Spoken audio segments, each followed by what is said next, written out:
at what point should I start considering and what should be my next steps before making a pivot? So I think the first thing when you're looking at that pivot is saying, what am I trying to pivot into? And am I picking something that's like Mount Everest, or am I picking something that's a little bit more approachable?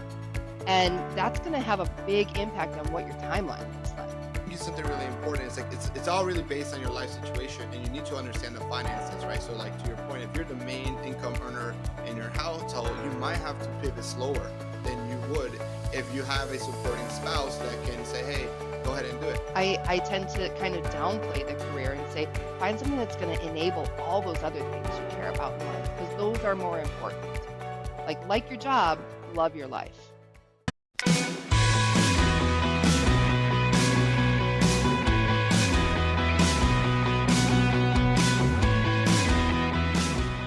All right, welcome back to this episode of the How to Get a Job podcast. And if you have ever wanted to make a career pivot, make a change, maybe felt like you weren't happy, fulfilled in your current career, current industry, current role, well, this is the episode for you, because today I have an amazing guest who has pivoted her career not once, but twice, and now teaches others and helps others career pivot. I have Erin Lewber, and she's a career coach, and she's an expert career pivoter, and she also works at Amazon. Erin, welcome to the show. How are you?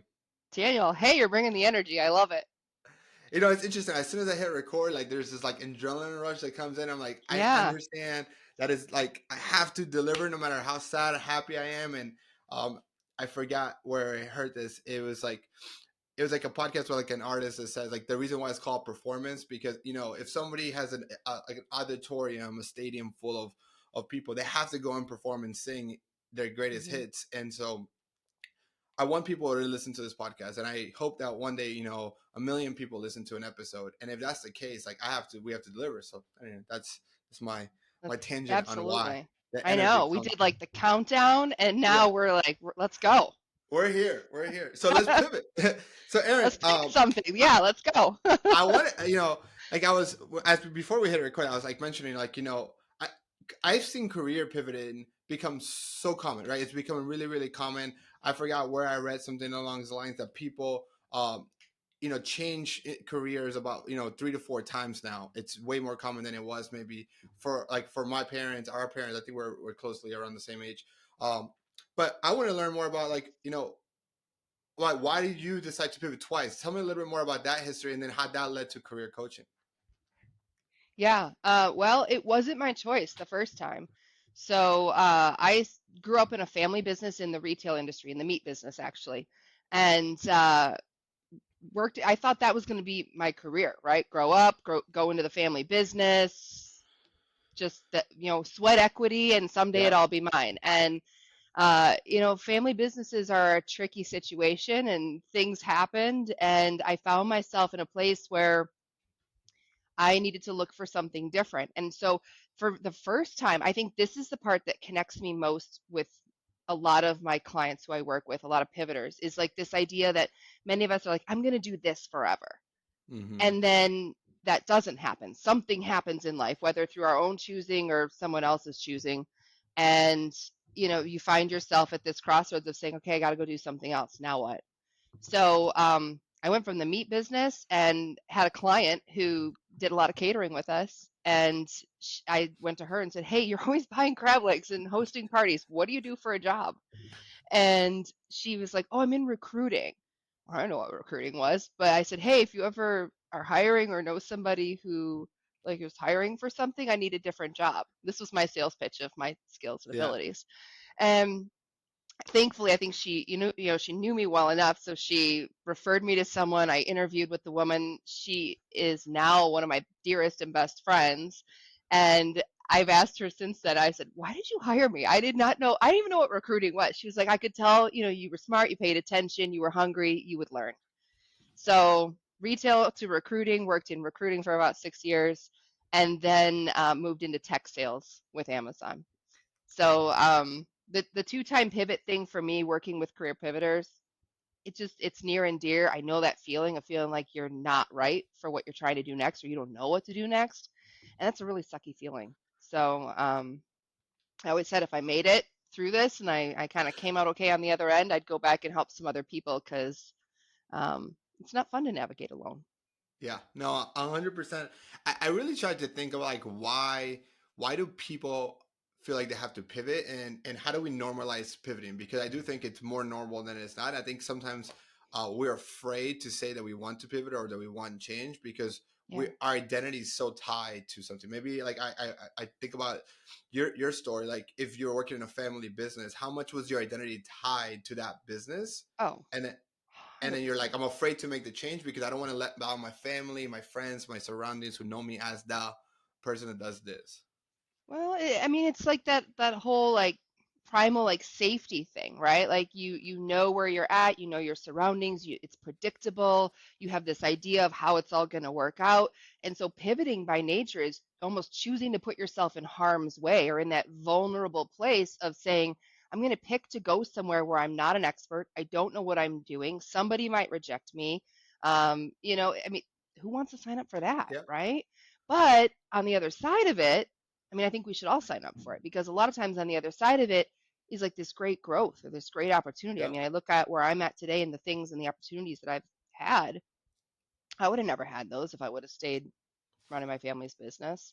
I would have missed out on so much learning and just, I probably wouldn't be talking to you, Yeah. right? So I think there's a lot of value in putting yourself through it. But yeah, to your point of like our identities are very tied to work and what we do. And, a lot of people, a lot of the clients who I work with are educators, folks who are either teachers or administrators coming from the education space into something different, something more corporate. And that's a tough one I see. I connect with that one a lot, not because I've been a teacher. My sister was a teacher. I helped her pass it out. But, um, it's that identity piece, right? It's like a calling or there's something deeper that connects you. And I think that's where people really um, have to I separate themselves. I wonder, like, at what point do you think it's the right time to consider pivoting or making the pivot, right? Let me give you, for example, more of a story, Yeah, right? Let's say like I'm in my job, I decided to be to be a teacher, right? It was really rewarding, like, I love kids, so that's the reason why, I became a teacher. But at what point should I start considering, and what should be my next steps before making a pivot? Like, I'm assuming yeah. you just, I don't know, maybe I'm wrong, right? I'm assuming you don't go like, all right, quit your job today, don't be a teacher tomorrow, tell Don't your do that. your school, right? Like, what would be the steps that I should be considering and Yeah, thinking, and like, how far in advance should this be, kind of like strategically planning versus like, I quit today? Or should it be like, all right, let me make a 5-year plan to pivot, right? Or maybe 5 years is too long, quitting today is too soon. Like, is there a happy medium that you recommend, or see? Generally speaking, everybody's situation yeah. is a little bit different. I mean, yeah. So I'm straight up, it's different for everybody, right? And Yeah. I think a lot of that depends on your life situation. For me, okay, I'm the primary earner in my household, so a lot of the Hmm. decisions that I make, for instance, have to do with finances. I think about, what's the financial upside, what's the financial risk, all of those types of things. But, for a pivoter, I think it's going to be really unique to them because they got to look at their life situation. Can you afford to quit your job? I mean, I've seen people do that where they quit their job and they say, look, I'm going to take some time. I'm going to figure out what I want to do next. And, my life situation works where we're going to be able to do that for a while. Other people, Hmm. you have to keep working. I was always more, kind of that side of things, right? Had to keep working and navigate this on top of all of the other stuff that you got to do in life. But, so it's individual, I'd say. And like, as far as when to pivot, you know, um, I see a few things. So for me, like I said, as a woman, I think there's a huge opportunity to say, pivot and look out for your financial self. And there's, when I go back to my teacher group of individuals, or I work with a lot of moms who are coming back to the workforce after taking some time away, there's a lot of self-advocacy and being willing to recognize that maybe you're not receiving enough recognition financially for the work that you're doing. Yeah. So there's oftentimes, especially in the teacher world, a lot of like guilt or like you should want to do this. This should be out of the goodness of who you are and the calling that you have. And I always like to take it back to a job is exchange of time and talent for money at the Yeah. end of the day.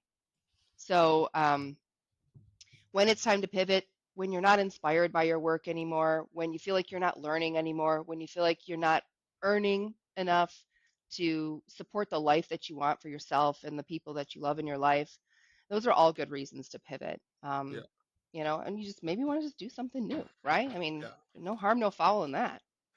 Aaron, really love like your it's like practical advice you just shared there, and I kind of like want to repeat it because like I think it's really important as if you're listening to this. It's like you hear this a lot, especially on social media, like follow your passion, like, and it's like great, you should pivot and Yeah. all that, but I think it's something really important. It's like it's all really based on your life situation, and you need to understand the finances, right? So like to your point, if you're the main income earner in your household, you might have to pivot slower than you would Hmm. if you have a supporting spouse that can say, hey, go ahead and do it. Like I would think about my personal experience.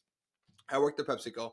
I was like the main earner in our house, and my wife had was working too, but she wasn't making as much as I was, but she had also had a good job.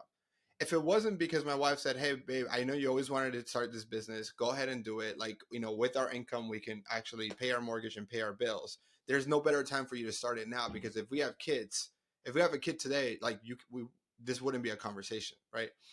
and, Right. and so I was able to pivot, right, go from the corporate America world to the to starting a business world, because my wife supported that, right, supported me to be able to take a bigger risk than I would have.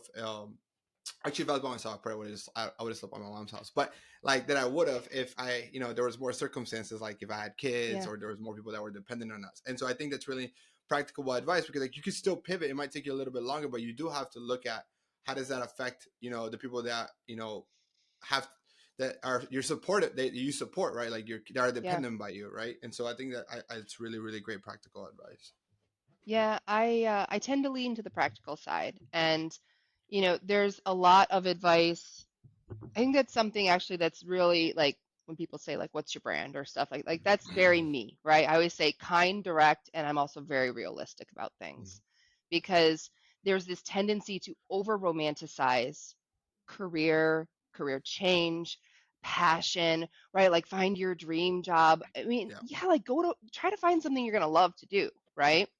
Yep. But two things. One, that might change over time. The thing you love to do can change, and that's okay, right? It's normal for us to grow and change and Mm-hmm. want to do different things in life.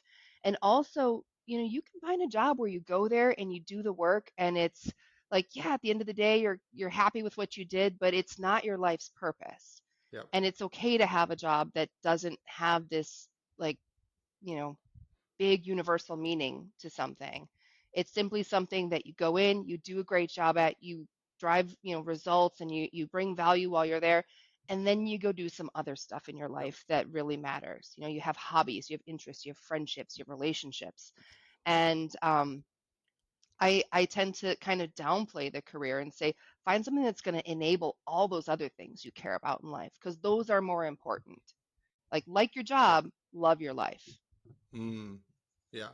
It's interesting, and I think it's a cultural thing in America.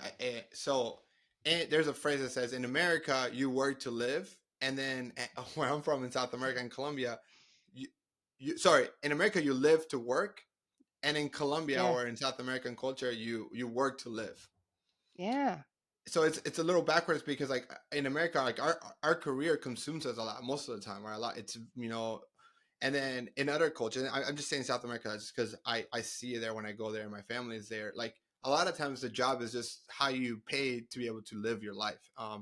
And it's really interesting. I want to kind of like shift the conversation to more of like, okay, I have a game plan to pivot. I want to do this in the next 6 months to 12 months. But my fear, Erin, is that I don't have transferable skills. Like if I am a teacher or I'm, Hmm. whatever other role, and I want to go into X, I don't have 5 years of experience that is required on the resume for me to be able to get that job. So because of that, I'm not making the pivot sooner, or I am, is that a limiting belief, or what are your practical advice on how to overcome the job description and what's required versus what I Yeah. actually have? Well, okay, so there's a lot to that. I would say first of all, it's the question of what are you trying to pivot into? Mm-hmm. So there are some jobs that lean more on transferable soft skills, And there are other jobs that have really explicit hard skills that are required. So I always pick on instructional design as my hard to pivot into job because there's a lot of tools and technologies. You need a portfolio, you need samples of your work and the results that it drove. Like there's a lot of evidence and acumen and credibility that you need to have to move into something like that. Conversely, sales, okay? Mm-hmm. Sales is generally something where, especially if you want to break into like a SDR, so sales development rep, business development rep, BDR type of role. Not saying that you don't have to do any work or make any effort to make that pivot, but being somebody who can show up on camera, talk to people, solve problems, be a good listener, these are things that generally many of us have developed regardless of what we did before we're, kind of approaching this pivot. um, that's a little bit easier to move into. So I think the first thing when you're looking at that pivot is saying, what am I trying to pivot into? And am I picking something that's like Mount Everest, or am I picking something that's a little bit more approachable? And that's going to have a big impact on what your timeline looks like. So for some people, they want to pick that Mount Everest job, and maybe that works. But I think it's really being honest with yourself and knowing, is that what I want to do? Am I willing to invest the time?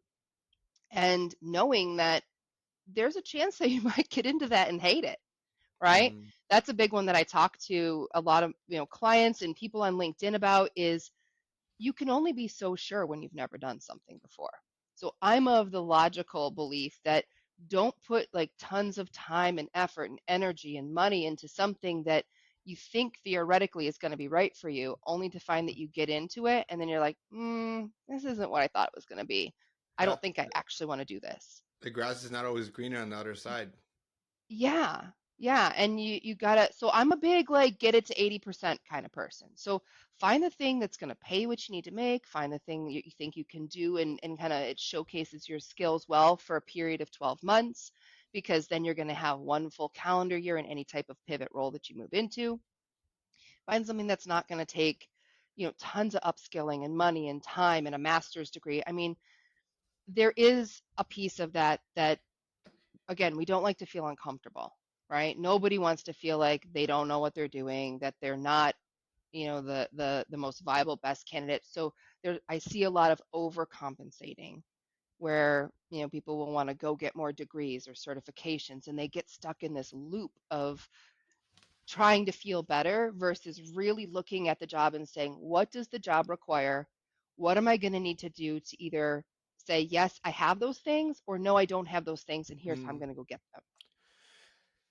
So interesting because you said something that makes a lot of sense. And one thing that really popped out is like getting another degree, another certification, and I see that trend.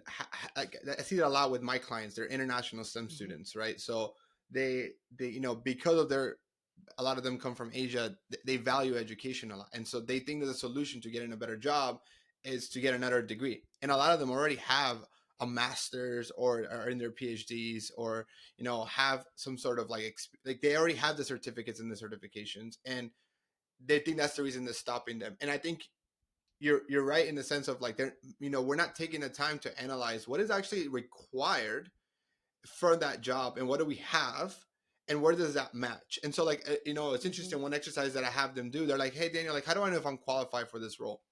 Or especially if they're like a year out before graduation, this actually works better. And if you're like in the beginning of your thinking of pivoting before you actually make the pivot, this may be a good exercise. Find 10 job descriptions of jobs that you would love to have, that they're realistically within your, and then you look in the job descriptions, there's the requirements, right? And what I would do is I put it into an Excel sheet and I would start listing all the skill sets. Now, the beautiful thing is, like in the job description, just like your resume, the most important skills or requirements are in the top and the least important are in Mm-hmm. the bottom. And so the number one skill in this the first job description, right? You write it down, you give it 10 points. The second one 9, the third one 8, all the way down to you get 0 or 1, right? And you do that 10 times. 10 if you're applying for 10 like sales roles, right? As a sales associate roles, or client success manager, or whatever role. And what you're going to clearly, the data is going to show you what are the main skills that you should be focusing on. Now you can then compare that to your personal skills and say, okay, they're really looking for conflict resolution, right? It's like it has by far the biggest score. self-analyze that. Now, not only you, but ask maybe people around you, what do you they rate you on this particular skill set? And then you can see the skill gap. Maybe you're overqualified, maybe you should need to go into a more higher level role, right? Or maybe you're underqualified and you need to learn that skill set, whether it's the technical of the soft skill set. And that has been really helpful to help at least our clients understand that they don't need another degree, right? And a lot of times they're just not applying for the right roles. Like, sure, if you're applying for a level 3 software engineer, yeah, you might need the skill set. The skill gap is much bigger than if you're applying for a level entry software engineer level 1. And so I think it's important to first, are you even applying to the right roles? And then second, compare that and do a Hmm. self-analysis. Yeah. Yeah, I'm with you. I do a very similar practice in my resume blueprint course. So that's the first part of it, is saying, let's research and understand this role that you're going after. Mm-hmm. So we know what's the call and what's the answer. I always talk about call and answer, right? Mm-hmm. So a job posting has a call for a skill or a talent, and that's something that's going to be necessary to the job. There are some things in that job posting that you're going to have to be able to do Yep. so that you can not only prove that you can get the job, but you're going to need those things to keep the job too, once you get into that job. Yep. And so identifying what those things are, like you, I do the whole, like, let's take the average across a few different job postings Yep. and let's really understand, if I'm going to go for an SDR role, let's pull 3, 4, 5 of those. Let's look at them and say, wow, wouldn't you know it? These same few things keep showing up time and time again in Mm-hmm. these job postings. This must be pretty normal and important for this type of job. Do I have this? Do I need to go get this? Do I need to talk to somebody else and have them help me figure out how to talk about myself like this? Right? That's the next step, is to say what's needed, and then, do I have it? Do I need help figuring out that I do have it and how to talk about it? Or do I clearly just not have this skill? And then, to your point, do I want to invest the time, the effort, the energy, the money to go get whatever it is that I would need to get to satisfy and check that box? Yeah. What do you think is the biggest mistakes that career pivots make while they're making this transition? Hmm. Um, Well, first, they don't pick a focus. And I am a big advocate of picking, because everything we just talked through, Yep. right? So if you don't have a focus, if you're saying, like, I'm going to move to something else and I'm keeping my options open and I've got a lot of different things going, you're trying to be a little bit of something to everybody and you're not really Mm-hmm. clearly anything in a really specific direction. It's like shooting a bunch of arrows in a bunch of different directions and you don't know where the target is. Yep. So that's one. Mm-hmm. I think the other one is leading with emotion and making decisions from emotion rather than from a really surgical kind of clinical analysis. So, what I mean by that is feeling like something's not working. I have a lot of people who will say to me, I feel like it's just not working. I feel like, I'm doing all these applications and I feel like it's just not going to happen for me. And I feel like I'm like, let's go look at the facts, right? Let's go look at your resume. Let's look at what you're telling people. Are you talking to people? How many applications did you do? How many interviews have you gotten? How are you networking to try to push your application forward? There's all these components that go into, are you moving forward and are you doing the right strategy and the right steps, and saying, I feel like it's just not going to work for me. Like, that is so useless and not helpful, because it's just kind of stewing around in this feeling of I'm not good enough, and it really doesn't have anything to do with good enough or not. It's just, do you have the skills or not? Are you marketing them well and correctly or not? And all those things are fixable. You just have to Yep. figure out which thing it is, or which things it is that maybe you need to strengthen a little bit. I think that's why it's so important to control the controllables, one, but two, to be able to track like where you're applying and you're doing that, because you're able to look at the data. Because one thing, and it sounds like your clients feel very similar as my clients, like the job search process is very lonely and you're going to get rejected so many times before you even get a yes. It's just part of the process, and it's a roller coaster because it's an emotional roller coaster that you go through. And anybody, most like everyone's gone through finding a job, 99%, most everyone, right? It's like Hmm. you go through this roller coaster of applying and you're optimistic about it, and then you get rejected, and then you finally get a call back to an interview, so you get all excited. And the biggest mistake that I see our clients making, even though I warn them, is like even though you get invited to the interview, don't stop the networking and the applying on the other companies, because even if you are in the final round, you're still one of 3 to 5 people. So like, Yes, that's so good. right, and so you have to continue, like, continue to apply, continue to build relationships, networking, continue to prep for other interviews, and not just drop everything because I have an interview at Google and so this is my priority. I'm like, yeah, you're one of 10 people, so statistically you're still 10%, 90% not going to get it, right? And so we have to be realistic about it, and we have to control the controllables, and not forget about that. And so I love, again, I think we're very Mhm. similar on like how, like, giving the practical advice of like, yes, I'm super excited about your Google interview. Like, let's high five, let's celebrate it, let's definitely prep for it. Let's maybe forget Netflix for the next week, as you, like, you're gonna have to give something. Do not give up applying for other roles. Maybe let's give up going out on a Friday night. I have worked with a lot of college students, right? Let's give up on going out on a Friday night so that we can get ready for that Google interview. But we can't stop the process anywhere else, because you know, you're gonna, it's, you're, nothing's guaranteed until, I even say, until you walk into your first day. Like, you have no idea Yeah. what your background, like, background check is gonna happen. Like, I tell you really quick a story. Someone got a job, right? And they're like, hey, they're gonna have background check. I'm like, anything you need to worry about? No, nothing I need to worry about. Well, this job, you were gonna have to, and it's a management training program, and you're gonna have to drive a truck that's DOT certified, like DOT, like, so like, Hmm. like a U-Haul. But if you drive it for a company, you have to go through the DOT, and which you have to go to a medical.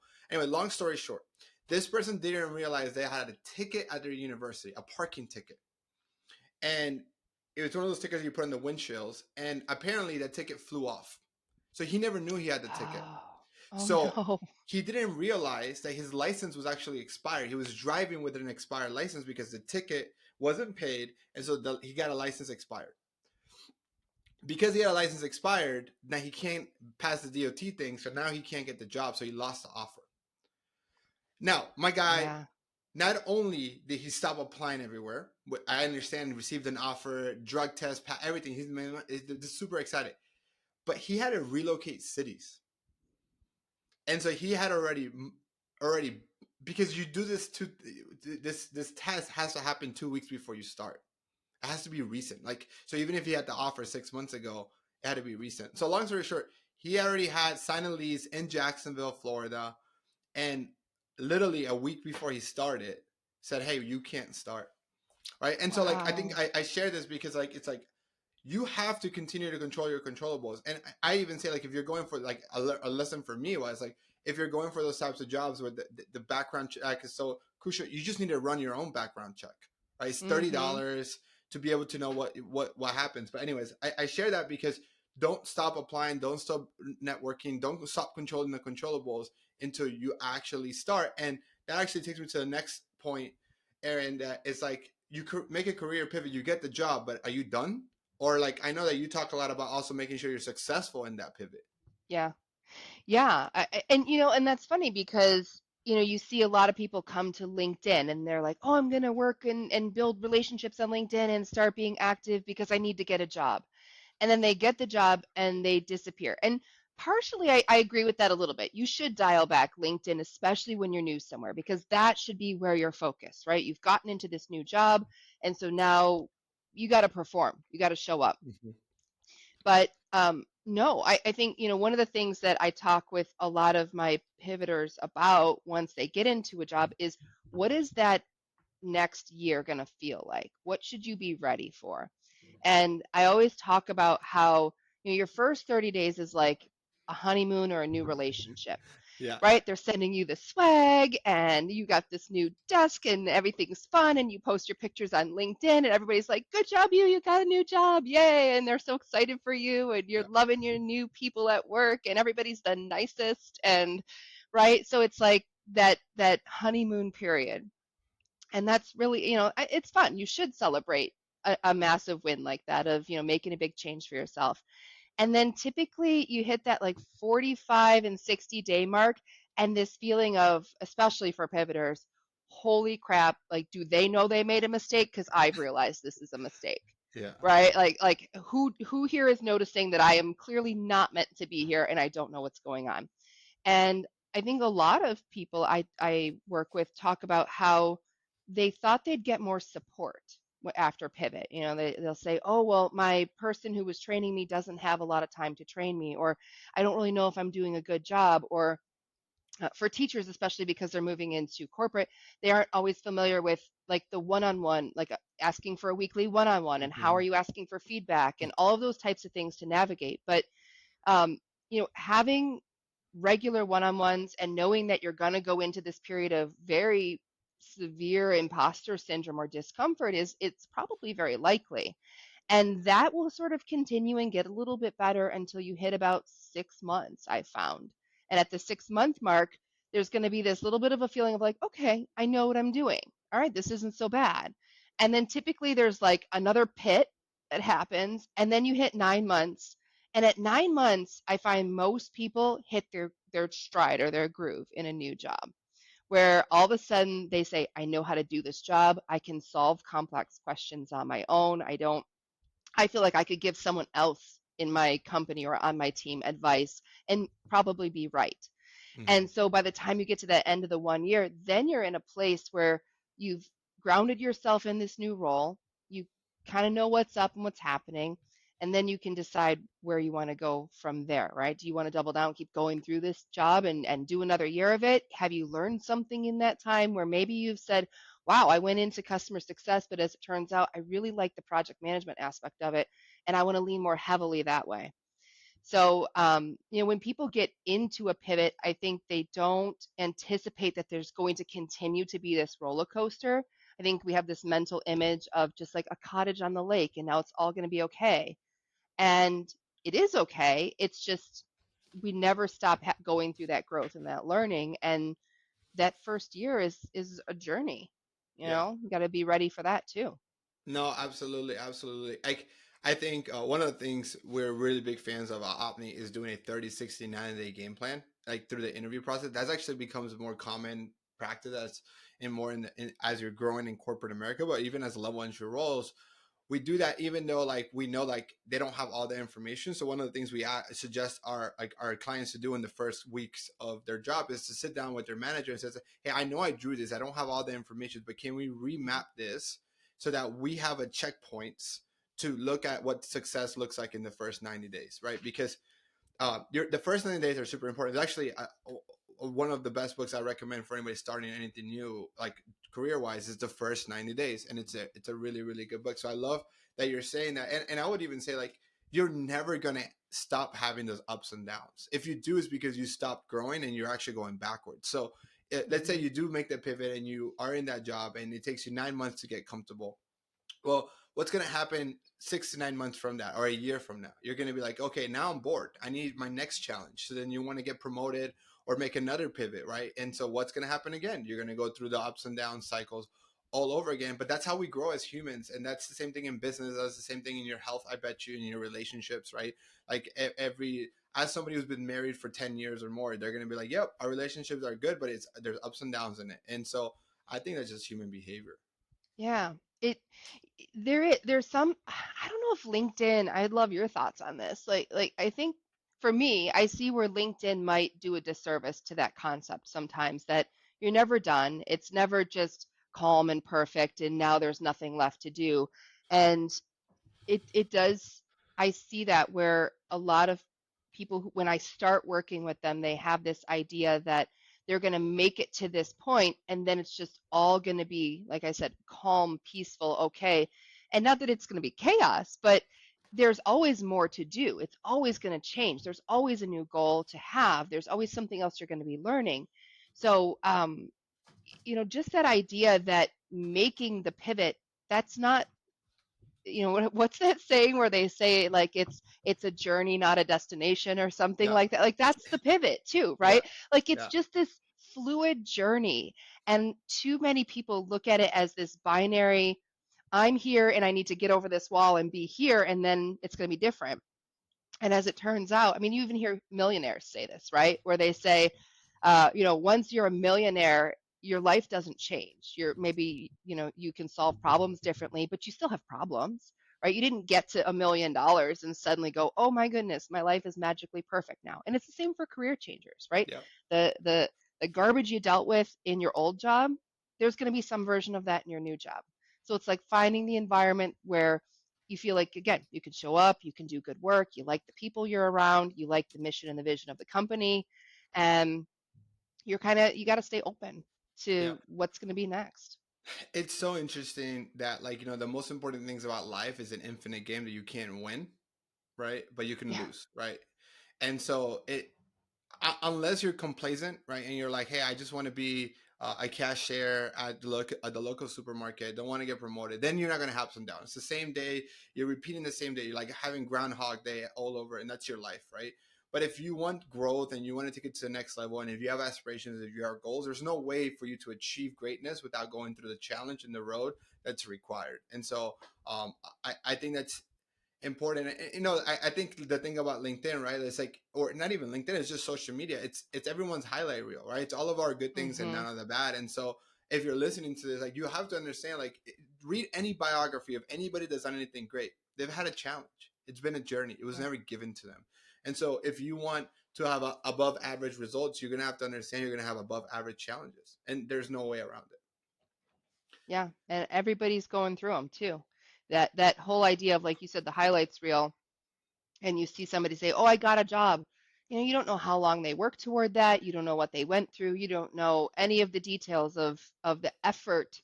That Yep. right there's that image of like the duck with the feet paddling Yep. underwater really fast, but it looks calm on top. It looks, And yeah. I think that's LinkedIn or social media a lot of times, especially in this pivot space of you see other people making it and think, "Oh, huh, that must not be too hard," or that seems like they just went and did that, so I'm going to go do it too, and I expect the exact same journey or the exact same level of effort.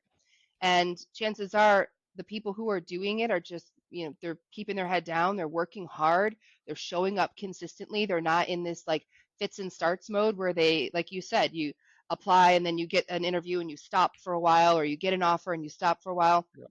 That's what gets kind of messy. I was thinking about this. I was texting actually one of my clients from like 2 years ago, keeps referring somebody to me. And she's like, "Hey, did this person reach out to you? Did this person reach out to you?" And I said, "No, I haven't heard from them."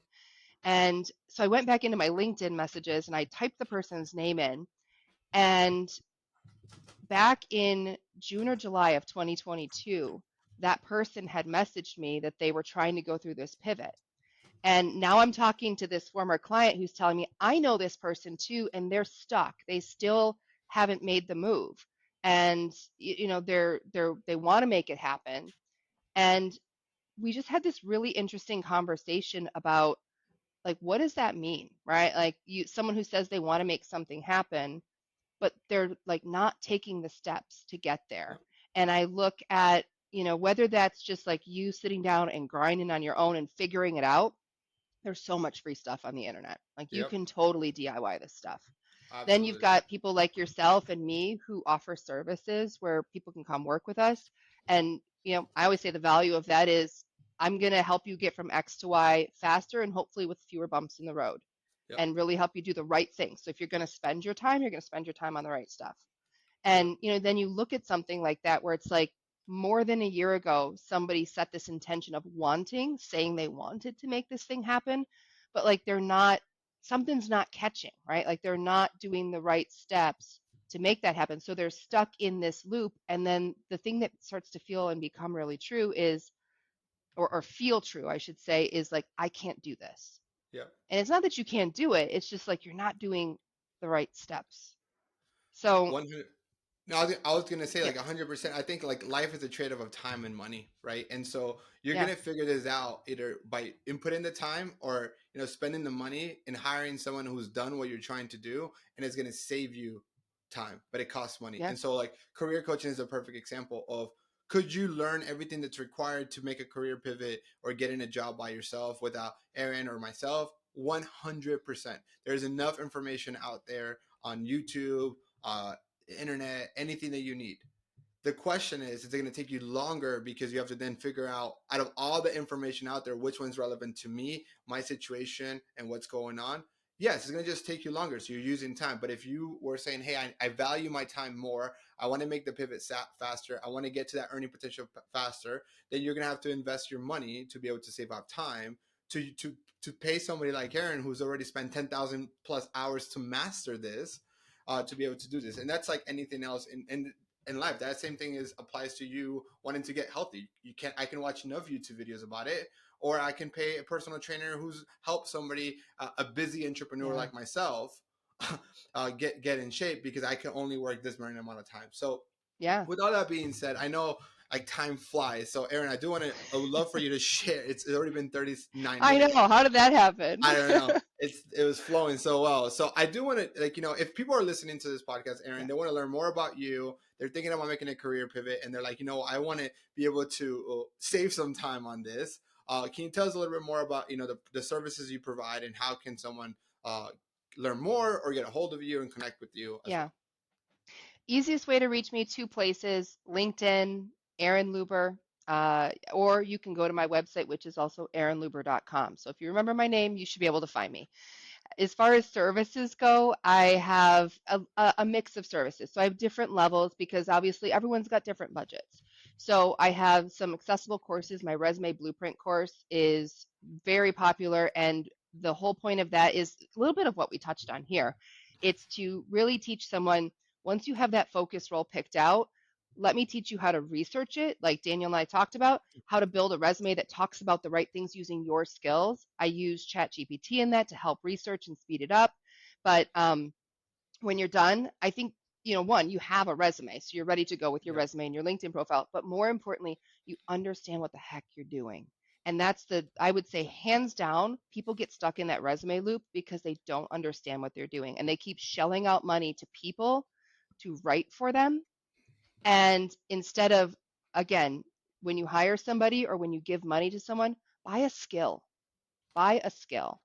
So, resume blueprint, I have hourly sessions, so strategy sessions, mock interviews, interview prep, resume reviews, career clarity, all that kind of stuff. And then I do also offer packages on an application basis. I work with a very small group of people. That's more of a 4 or 5 month commitment where we'd work overtime and really work holistically on someone's job search.